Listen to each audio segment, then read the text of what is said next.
A decisão tomada ontem pelo Supremo Tribunal Federal de afastamento de Eduardo Cunha da presidência da Câmara dos Deputados e também do seu mandato parlamentar tem profunda repercussão na vida política do país. E ela é reveladora de uma denúncia que nós já estamos fazendo há vários meses e que agora foi desnudada, foi explicada de maneira detalhada para a população brasileira. Na realidade, Eduardo Cunha foi afastado pelo Supremo Tribunal Federal porque houve um entendimento unânime da Suprema Corte de que Eduardo Cunha organizou dentro da Câmara dos Deputados uma verdadeira organização criminosa que atuava de diferentes maneiras para obter de maneira ilegal, espúria, vantagens indevidas, fossem elas de natureza política, financeira, de todas as maneiras possíveis. Eduardo Cunha organizou um esquema criminoso dentro da Câmara dos Deputados. O afastamento de Dilma Rousseff se tornou uma necessidade para a organização criminosa de Eduardo Cunha, no momento em que ele percebeu que não tinha os votos necessários para salvar o seu mandato no Conselho de Ética. Neste momento, ele e seus aliados tomaram uma decisão radical. Era preciso cassar o mandato de Dilma. Somente desta forma fariam com que ela não representasse mais um risco para a organização criminosa.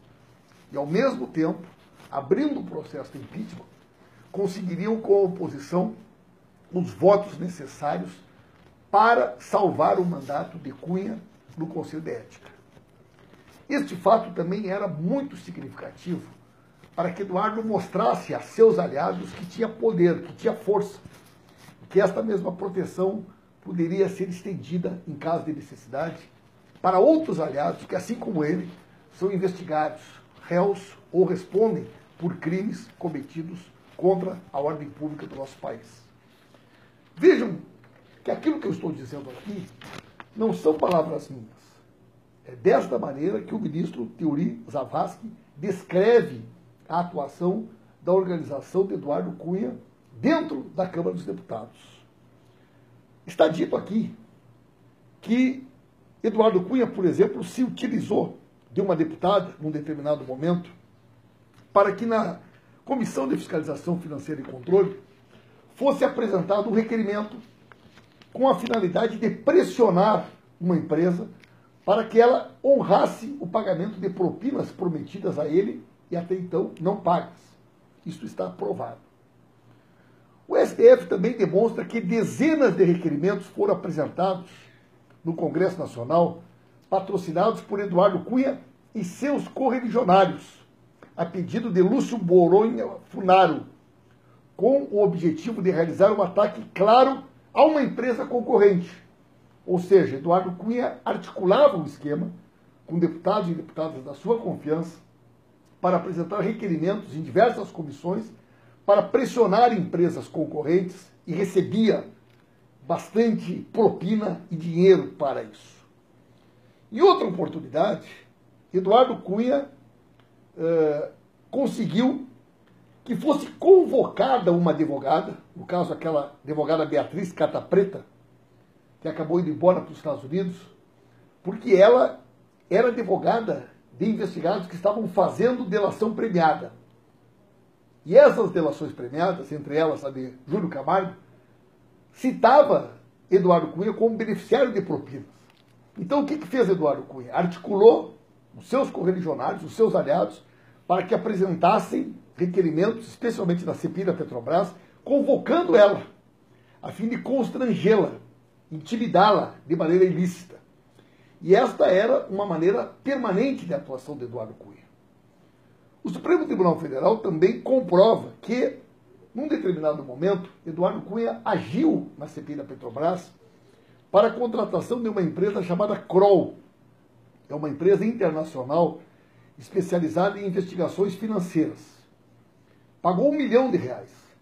Mas, na realidade, a Kroll não foi contratada para ajudar na CPI da Petrobras, mas sim para investigar e buscar informações que pudessem ser utilizadas por Eduardo Cunha para descobrir algo numa eventualidade necessária para comprometer pessoas ou delações.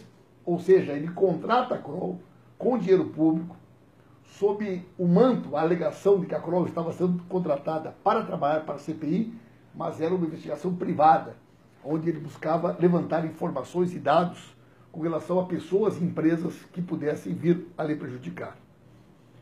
Também diz aqui, no item G, a apresentação da CPI da Petrobras de convocação e quebra de sigilos bancários, fiscais e telefônicos genéricos, sem indicar elementos concretos de familiares de pessoas investigadas, com a clara intenção de constranger e mostrar que ele tinha poder para usar o funcionamento da Câmara a seu bel prazer, que tinha seus asseclas nas comissões e funções chaves da Casa a seu serviço, e que não tinham qualquer receio de que esta atitude criminosa, de alguma forma, pudesse lhe render algum tipo de responsabilidade penal ou civil. Eduardo Cunha teve também o desplante de, através de um aliado seu, apresentar um projeto de lei que impedia que um colaborador pudesse acrescentar ou corrigir informações dadas numa delação premiada. E este projeto foi feito de modo a que ele fosse aprovado somente em duas comissões em caráter terminativo. Duas comissões que ele tinha maioria, Comissão de Segurança Pública e Comissão de Combate ao Crime Organizado e Comissão de Constituição e Justiça. O que ele queria desta maneira?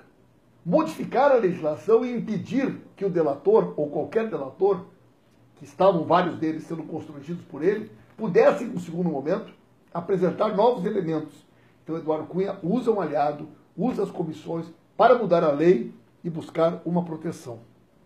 Eduardo Cunha também definia a pauta da Câmara, colocando em votação projetos que poderiam ajudá-lo ou tirar da pauta projetos que poderiam, de alguma forma, atrapalhar os seus interesses, como ele fez no projeto de lei que pretendia trazer para o país, legalizar valores não declarados no exterior. Claramente um projeto de sua influência e de seu interesse pessoal.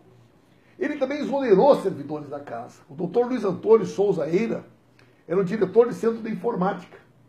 E quando ele, de maneira legal e correta, apresentou documentos que comprovavam o uso de requerimentos, e alguns requerimentos apresentados por parlamentares tinham o ponto eletrônico do gabinete de Eduardo Cunha, o que prova que era ele que fazia os requerimentos, os deputados e deputadas só apresentavam, este servidor foi afastado da função que exercia. Também o Supremo Tribunal Federal demonstra que Eduardo Cunha, para aprovar medidas provisórias de interesse do Banco BTG, teve diretamente um papel que viabilizava a cobrança de propina para aprovação de medidas provisórias ou emendas. E vejam, os senhores e as senhoras, além desta MP, que favorecia os bancos em liquidação, mais especificamente André Esteves, aquele que foi preso, ele atuou nas MPs 472, 517, 561, 510, 627, 608, 668, 627, 675, 651, 688.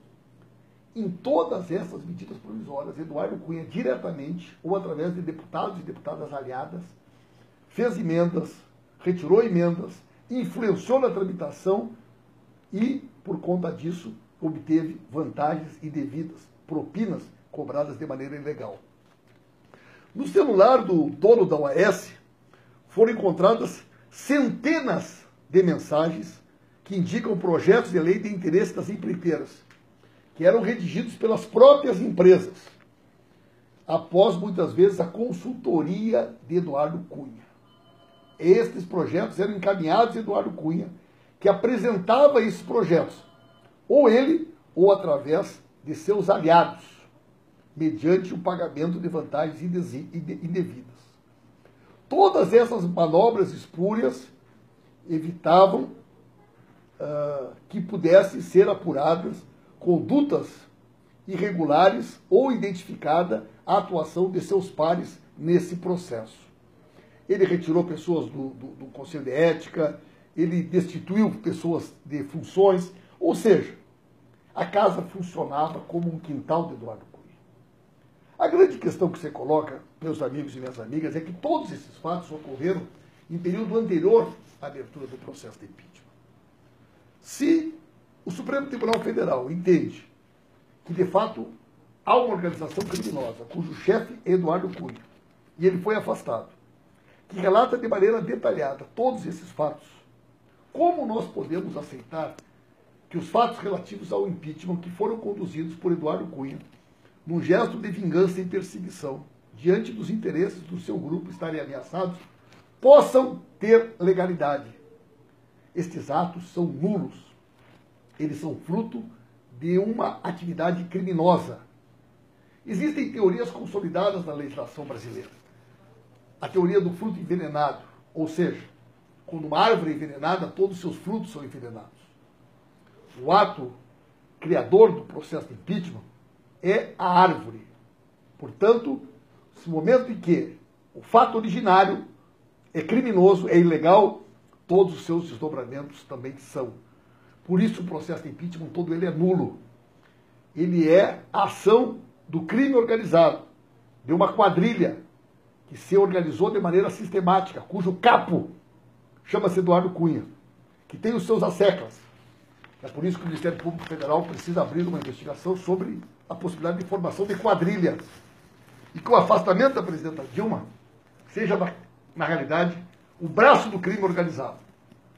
O impeachment e o golpe é a face do grupo que atua desta maneira, o braço do crime organizado na política brasileira.